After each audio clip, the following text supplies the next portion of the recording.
اگر ہم link motor وے کی مثال اگر آپ اٹھا کر دیکھ لیں تو اس میں مدعی جو ہے وہ کوئی رشتہ دار ہے. اب وہ رشتہ دار اگر بیٹھ جائے کل تو وہ عورت بیچاری کہاں گئی؟ پھر مثال کے طور پر عورت خود مدعی کیوں نہیں بنایا؟ سرکار مدعی کیوں نہیں بنی اس سارے کام کے اندر؟ سرکار کو خود. اور 311 فساد فلرز کیوں نہیں لگایا کہ کل کوئی کمپرومائز نہ کر جائے؟ آپ کو پتا کہ باول نگر کے اندر بھی وہ کمپرومائز کر کے یہ مجرم جو عابد ہے یہ نکل آیا تھا وہاں سے. اور جب تک آپ اس طرح کی ایگزامپلری پنشمنٹ یا اس طرح کا پیرامیٹر سیٹ نہیں، انویسٹیگیشن ویک ہے. آپ دیکھیں اگر یہ کریڈٹ پاکستانی فوج کو جاتا ہے، ایسا ہی کو جاتا ہے کہ جیو فینسنگ کا نظام سارا نیشنل پلان کے تحت وہ لے لیا ہوا تھا. اگر یہ جیو فینسنگ نہ ہوتی تو آپ تو ان مجرموں تک ہی نہیں پہنچ سکتے تھے. یعنی یہ کریڈٹ تو جاتا ہے اس ساری چیزوں کو سامنے رکھتے ہوئے کہ ماڈرنائز ہم نے پروسیکیوشن کا نظام بہتر نہیں کر سکے. کنوکشن ریٹ 8 سے 10% ہے فوجداری جرائم میں، اور ہم نے نیب کو ٹارگٹ بنایا ہوا ہے کہ وہاں 70% ہے نیب کے اندر کنوکشن ریٹ، اور ہم اس کو بیس بنا کر ذلیل کرتے پھر رہے ہیں نیب کو. دوسری طرف یہ تو نظام دیکھیں کہ یہاں 8 سے 10% لوگوں کو سزائیں ملتی ہیں، وہاں پر کرائم سین پریکیور نہیں کیا جاتا. یہ تو چونکہ سوشل میڈیا پر آپ جیسے لوگوں نے معاملے کو اٹھایا تو یہ معاملہ اس سے اتنی ہائپ کریٹ ہوئی تو یہ چیزیں ساری سامنے آئی ہیں. تو جب تک یہاں پروسیکیوشن کا نظام اور ایگزامپلری پنشمنٹ اس میں سیٹ نہیں ہوتی، میں سریعام پھانسی کو بھی سپورٹ کرتا ہوں، کاسٹریشن کو بھی سپورٹ کرتا ہوں کہ اس کے علاوہ حل نہیں ہے. یعنی آپ یہ کہا یہ تشدد، کون سے تشدد کی بات ہے کہ وہ آدمی یا دوسرا مثال کے طور پر دہشت گرد سے لوگ آگے مار جاتے ہیں، وہ بندہ بھر جاتا ہے، تو کل جو تکلیف جو اس بندے نے اس کے فنڈامنٹل رائٹ نہیں ہے. اب جن کے ساتھ یہ ظلم ہوا ان کے فنڈامنٹل رائٹ نہیں ہے، ملزم کے کون سے فنڈامنٹل رائٹس کہاں سے آگے؟ اس کو رائٹ ٹو فیئر ٹرائل ملنا ہے، وہ رائٹ ٹو فیئر ٹرائل ملے گا. اچھا امپورٹنٹ اب یہی بھی ہے کہ کس کرب سے گزرا جاتا ہے. لوگ یہ سمجھتے ہیں کہ جو سزا ہے لائف امپریزنمنٹ کافی نہیں ہے. Harm from the sex crime stays with most victims for the rest of their life. یہ اس قانون کے اندر لکھا ہے جو امریکہ کے اندر لاگو ہے. Affecting their psyche, interpersonal relationship, physical being, and usually their sex lives. And it's only the understandable that those who are affected by such abuse want offenders to suffer the same way they did. For many victims, life imprisonment is a good way to avoid it from happening again. However, یعنی آپ ان لوگوں کو قید کر دیں ساری عمر کے لیے، لیکن یہ کافی نہیں ہے. Some statutes provide guidelines as to how long a sex offender may be sentenced for, and even so jails are full and it costs the taxpayers a lot of money to house an inmate in prison. بہت زیادہ cost ساری عمر کے لیے کسی کو قید کرنا، اس کی کاسٹ بڑھ جاتی ہے. تو کیا کہیں گے قانون کس طرح لیا جائے اور اس اسٹیٹمنٹ کو کس طرح لیا جائے؟ پاکستان کے اندر کیا گنجائش موجود ہے؟ ہمارے اسلامی قوانین کیا کہتے ہیں اس حوالے سے؟ دیکھیں یہ غلط نہیں ہو رہا، یہ فنڈامنٹل رائٹس کی وائلیشن نہیں ہو رہی ہے. یہ تو سمجھنا ہے کہ یہ فنڈامنٹل رائٹس کو سپورٹ کر رہے ہیں، ایڈ آن کر رہے ہیں ان لوگوں کو جن کے ساتھ یہ وکٹمز ہو جائے اور جن کے ساتھ یہ واقعات ہو جائیں. اور دوسری بات یہاں تک دیکھیں کیا دین اسلام میں اس کی اجازت ہے؟ بڑی سمپل سی بات ہے، اجازت ہے. اگر آپ سمجھتے ہیں کہ کل یہ سوال اٹھتا ہے کہ جناب دین اسلام میں ایسی کوئی چیز نہیں، تو آپ کے پاس اسلامک آئیڈیالوجی کونسل موجود ہے، وہاں یہ معاملہ لے جایا جا سکتا ہے. شریعت کورٹس یہاں پر موجود ہیں، وہ سارے معاملے کو دیکھ سکتی ہے. لیکن ایسی کوئی بات ہے نہیں ہے. ہمیں اس معاملے کا پاکستان میں ابھی آپ نے مروا کا کراچی میں ریسنٹ واقعہ آپ نے وہ دیکھ لیا ہے، پھر آپ نے اتنے واقعے تیزی سے دیکھ لیے ہیں پیدل بھائی، یہ رک نہیں رہے ہیں.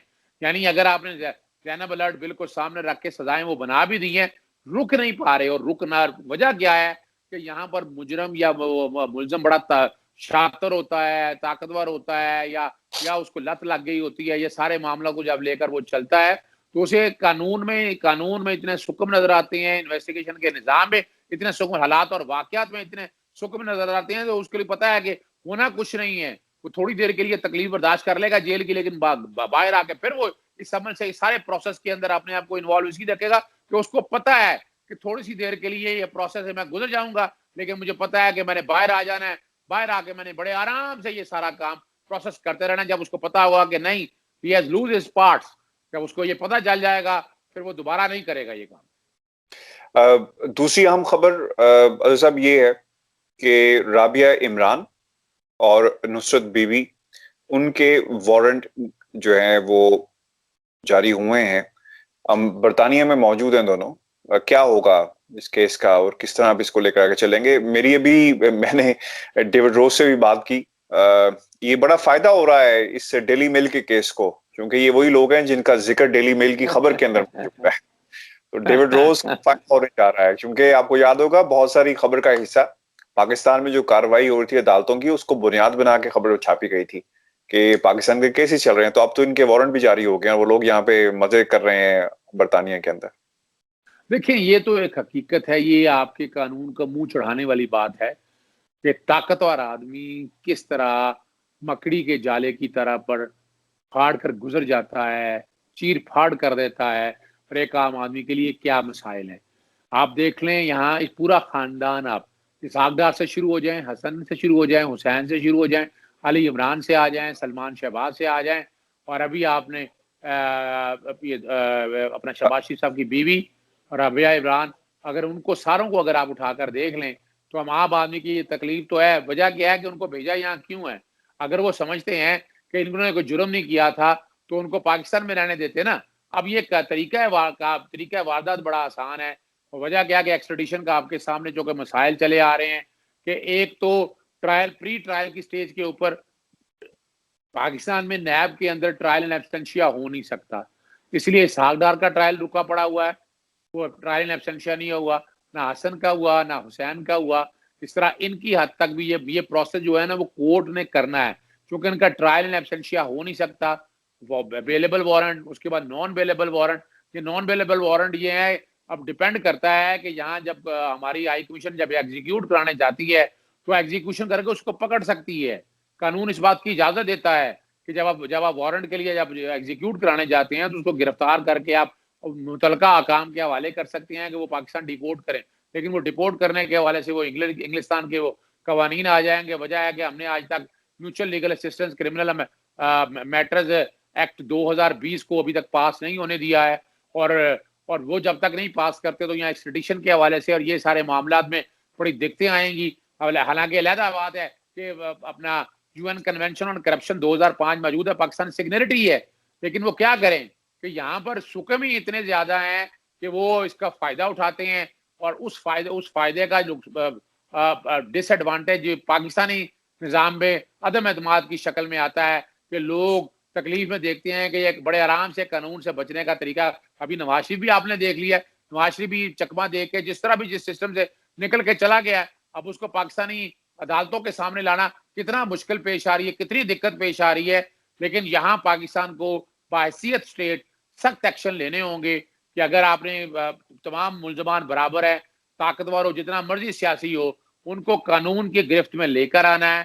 اس وارنٹ کو باقاعدہ نہ صرف ایگزیکیوٹ کرائیں بلکہ انگلینڈ کی گورنمنٹ کے ساتھ بھی بتائیں کہ یہ ہمارے کرپشن کے جیسے ڈیوڈ روز کہ یہ بڑی آسانی کی باتیں پیدا ہو رہی ہیں.